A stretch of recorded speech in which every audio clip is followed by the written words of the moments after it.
Namaste Bitya. हमेशा खुश रहो बेटिया. A very good morning to you all.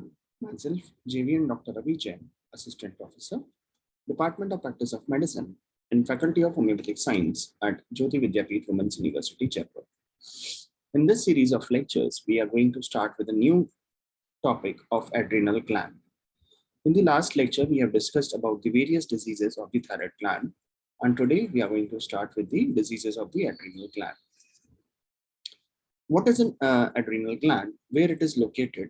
What is the anatomy and physiology of adrenal gland? All these things you have already studied in your first year in anatomy and physiology. So I would recommend you to go through the books and revise that anatomy and physiology once again.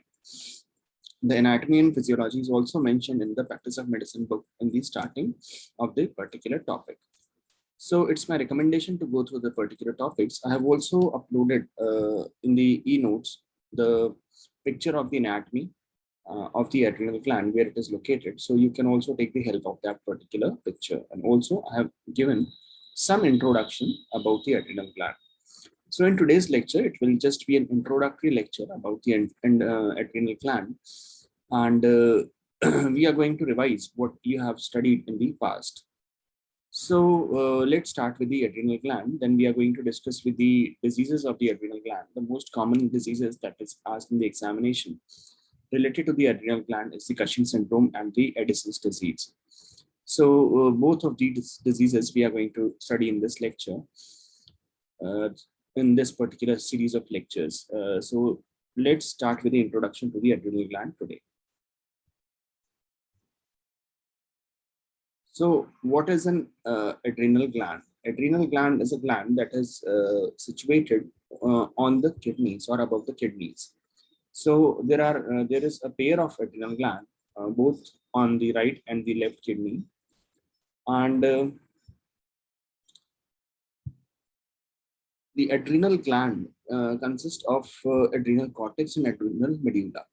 So it has its outer part that is known as the adrenal cortex and the inner part that is the adrenal medulla. The adrenal medulla, it is the extension of the sympathetic nervous system, which secretes the catecholamines into the capillaries. So adrenal gland is having two parts. The outer one is the adrenal cortex and the inner one is the adrenal medulla.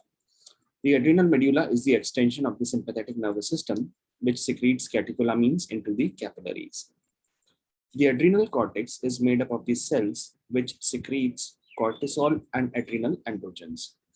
So adrenal medulla, it is the extension of the sympathetic nervous system which secretes catecholamines into the capillaries. The adrenal cortex, it is made up of the cells which secretes cortisol and adrenal androgens and form a part of the hypothalamic pituitary adrenal axis. So this axis is very important, hypothalamic pituitary adrenal axis.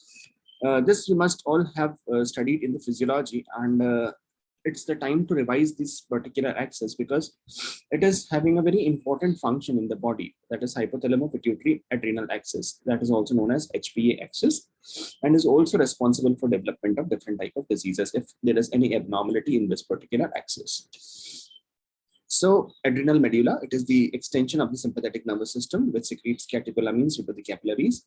Adrenal cortex is made up of the cells which secretes the cortisol and the adrenal androgens, and they form a part of the hypothalamo-pituitary adrenal axis. The small outer glomerulosa. So we have outer glomerulosa of the adrenal, that is known as adrenal glomerulosa of the cortex, and it is secreting aldosterone under the control of the renin-angiotensin system. So there is outer glomerulosa of the cortex that is secreting aldosterone, and this is under the control of the renin-angiotensin system. What is the function of this particular thing? It is integrating the control of the cardiovascular system, metabolic system, immune response to the stress. So there is an integrated control of the cardiovascular system, there is metabolic system, and the immune response to the stress that can be seen with this particular hormone. Now we have two things, or rather three things. We have adrenal medulla, we have adrenal cortex, and we have adrenal cortex. In the adrenal cortex, we have two different types. One is the zona fasciculata, and reticularis, and the second one is zona glomerulosa. So how these are functioning? We have sympathetic nervous system, we have hypothalamo pituitary adrenal axis, and we have renin angiotensin aldosterone axis. So these are three things that are related to the adrenal gland. This we have to understand in today's lecture. So this is not very difficult because I believe you must all have studied in your first year in the physiology class. So today this will be just a revision of what you have already studied. We have the adrenal gland, we have adrenal medulla, we have adrenal cortex. So the outer one is the cortex and the inner one is the medulla. In the adrenal cortex, we have zona fasciculata, zona glomerulosa, and zona reticularis. There are three layers that we have, and that these are having separate functions. So let us try to revise all these things in a very brief. I have also uploaded the picture of all these three things in the e-notes so that you can go through these things and you can recall what you have studied in the previous years. So there are three types of hormones that are secreted by the adrenal cortex, and the adrenal cortex or adrenal medulla. We have glucocorticoids, we have mineralocorticoids, and we have adrenal androgens that are secreted by the adrenal gland. So glucocorticoids are basically secreting the cortisol. Cortisol is responsible for the maintenance of the circadian rhythm, that is rhythm of the body day and night. Highest, it is highest in the morning and on waking, and it is lowest in the middle of the night. The cortisol level rises during the stress and in the illness. So glucocorticoids are secreted that consist of cortisol. There is a circadian rhythm of the activities that are carried out day and night, and this circadian rhythm is highest in the morning on waking and lowest in the middle of the night. Now, cortisol level rises during the stressful condition and including any of the illnesses. Now, what are the functions of glucocorticoids or the cortisol? It is responsible for the maintenance of the cerebral glucose supply during starving and inhibits the potentially damaging inflammatory response to infection or injury. So these are basically steroids in the body. What these are doing, these are causing the release of the glucose from the body during starving. And these are inhibiting the inflammatory response to the infection or injury in the body. So glucocorticoids, we have cortisol. Cortisol are having their circadian rhythm. That is, these are secreted highest in the morning and less during the night.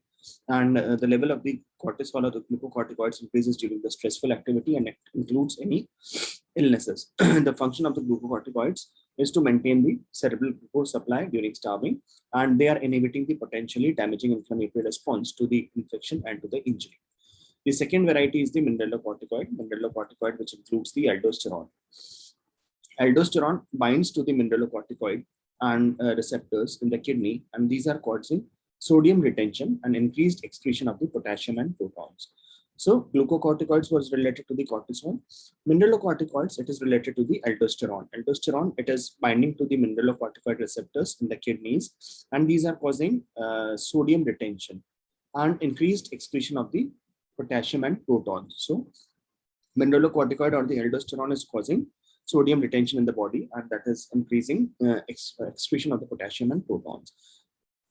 All these things we are going to discuss just now within a few minutes in the renin-angiotensin system. Now, the third thing is the catecholamines. Catecholamines are only the small proportion of circulating noradrenaline or norepinephrine that is derived from the adrenal medulla. Much more is released from the sympathetic nerves ending. So catecholamine is a variety of hormone that is only a small proportion of circulating noradrenaline or norepinephrine, and it is derived from the adrenal medulla, and much more is released from the sympathetic nerve ending. Next, we have the adrenal androgens. Adrenal androgens are secreted in response to the ACTH, that is adrenocorticotropic hormone, and these are the most abundant steroids in the bloodstream. And the importance of these adrenal androgens and are initiated during puberty. So we have glucocorticoids, we have mineralocorticoids, we have catecholamines, and we have androgens adrenal androgens. So this is about the introduction. Now let me have a quick revision of a few things that I wanted to share with you related to the adrenal medulla, adrenal cortex, zona fasciculata and reticularis, and the adrenal cortex, zona glomerulosa. So let's discuss about these things one by one. So in the in the adrenal medulla, there is a sympathetic nervous system. The sympathetic nervous system that is activating the medulla, and it is responsible for the release of two types of hormone. We have epinephrine and we have norepinephrine. So from the adrenal medulla, we are having two types of hormones.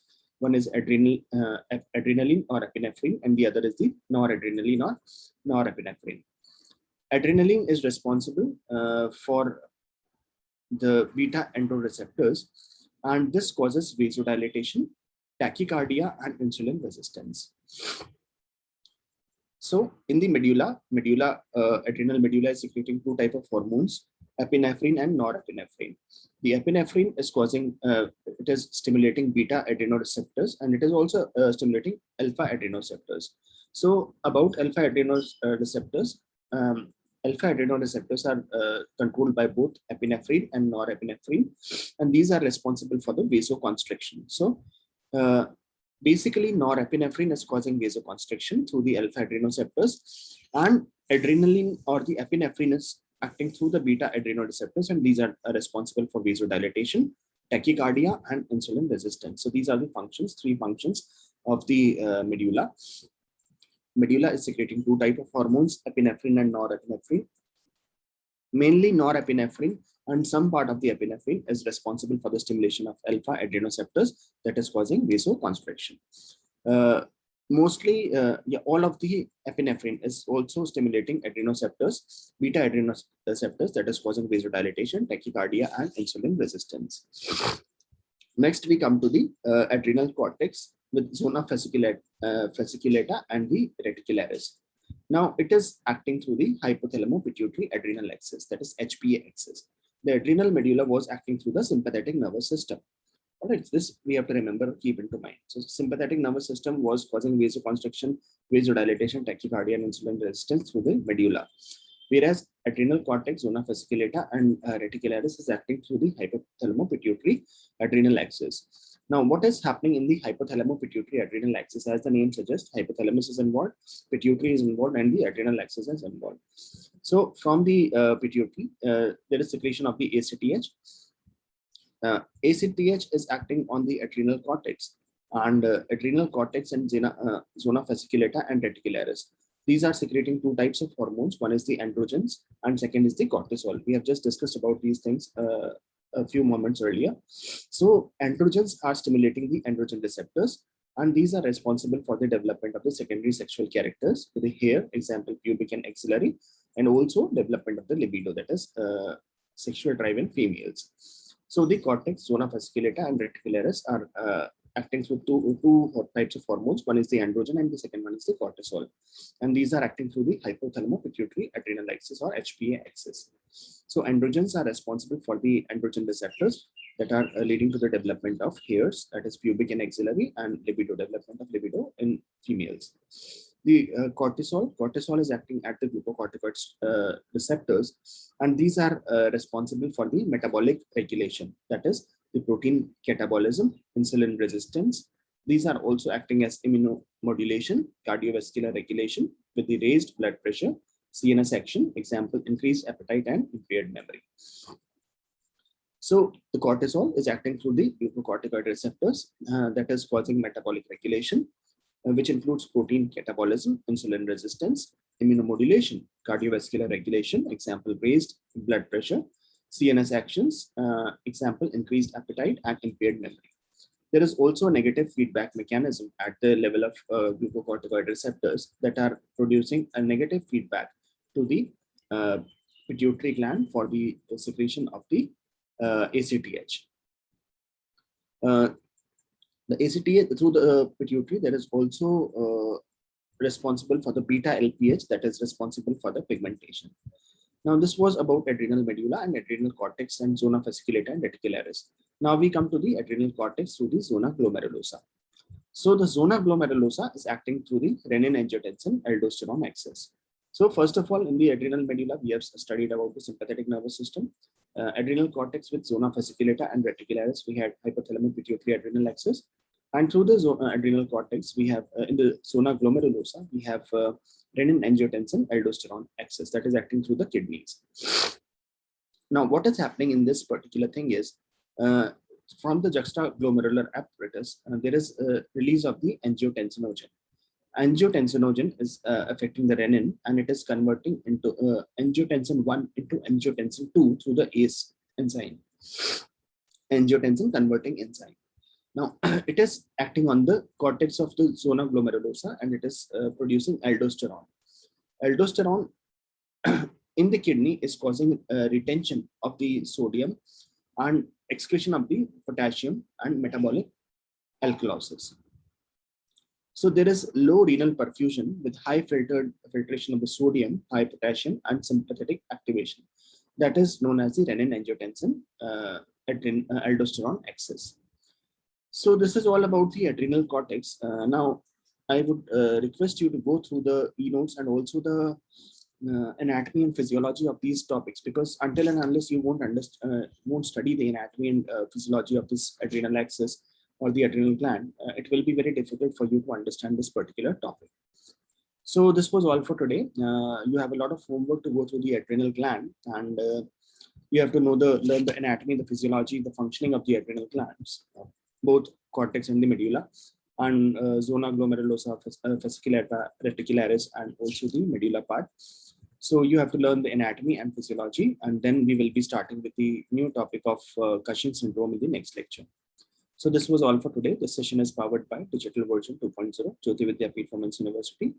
I hope you must have understood the session properly. If you have any query, please mention in the comment box and I'll try to resolve it. So this was all for today. Thank you very much. Have a good day.